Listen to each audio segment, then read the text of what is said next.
Let's make quick comment. नमस्कार, मैं हूं Rakhi Jain. Let's make quick comment में आपका स्वागत है। भारत में नफरती भाषणों की घटनाओं को लेकर एक बार फिर गंभीर सवाल खड़े हो गए हैं।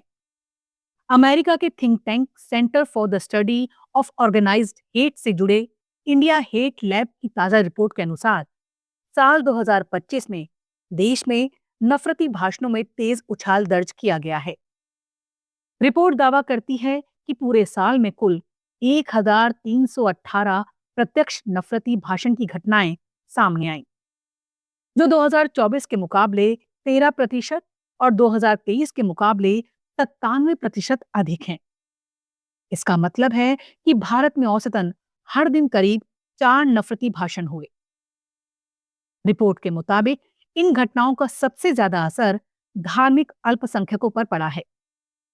कुल दर्ज मामलों में से लगभग 98% यानी 1289 घटनाओं में मुस्लिम और ईसाई समुदाय को निशाना बनाया गया।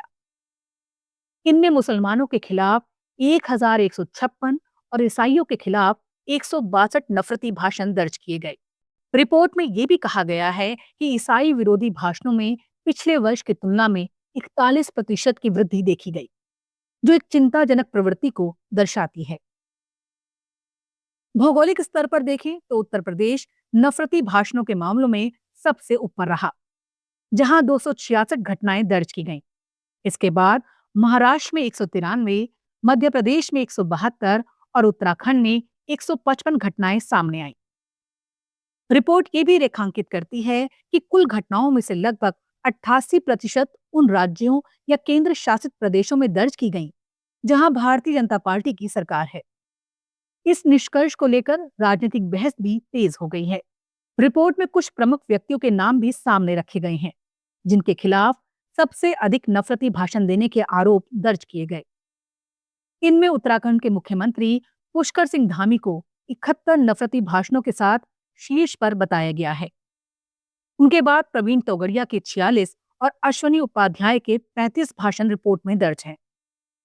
रिपोर्ट का कहना है कि इन भाषणों के वीडियो और क्लिप्स बड़े पैमाने पर सोशल मीडिया पर साझा किए गए, जिससे उनका असर और फैलाव कई गुना बढ़ गया। सोशल मीडिया की भूमिका को लेकर रिपोर्ट विशेष रूप से चिंतित दिखाई देती है।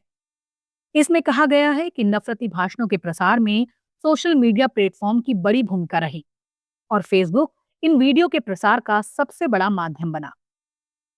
विश्लेषकों का मानना है कि बिना पर्याप्त निगरानी और त्वरित कार्रवाई के डिजिटल प्लेटफॉर्म नफरत फैलाने का आसान जरिया बनते जा रहे हैं। हालांकि इस रिपोर्ट को लेकर राजनीतिक प्रतिक्रिया भी सामने आई है। भारतीय जनता पार्टी ने रिपोर्ट को पूरी तरह खारिज करते हुए इसे भ्रामक और पक्षपातपूर्ण बताया है। पार्टी का कहना है इस तरह की रिपोर्ट्स भारत की छवि को अंतर्राष्ट्रीय स्तर पर नुकसान पहुंचाने की कोशिश करती हैं और इनके आंकड़े वास्तविकता को सही ढंग से नहीं दर्शाते। भाजपा नेताओं ने भी ये सवाल उठाया है कि नफरती भाषण की परिभाषा क्या है और किन मानकों के आधार पर इन घटनाओं को दर्ज किया गया। दूसरी ओर स्वतंत्र विश्लेषक और मानवाधिकार से जुड़े विशेषज्ञ रिपोर्ट को एक चेतावनी के रूप में देख रहे हैं। उनका कहना है नफरती भाषण केवल शब्दों तक सीमित नहीं रहते, बल्कि वो सामाजिक तनाव, भेदभाव और कई बार हिंसा का कारण भी बनते हैं। विशेषज्ञों के अनुसार अगर समय रहते इस प्रवृत्ति पर सख्ती नहीं की गई तो समाज में ध्रुवीकरण और गहरा हो सकता है। विश्लेषकों का यह भी मानना है कि नफरती भाषणों को रोकने के लिए मौजूदा कानूनों को प्रभावी ढंग से लागू करने की जरूरत है। इसके साथ ही सोशल मीडिया कंपनियों की जवाबदेही तय करना भी जरूरी है।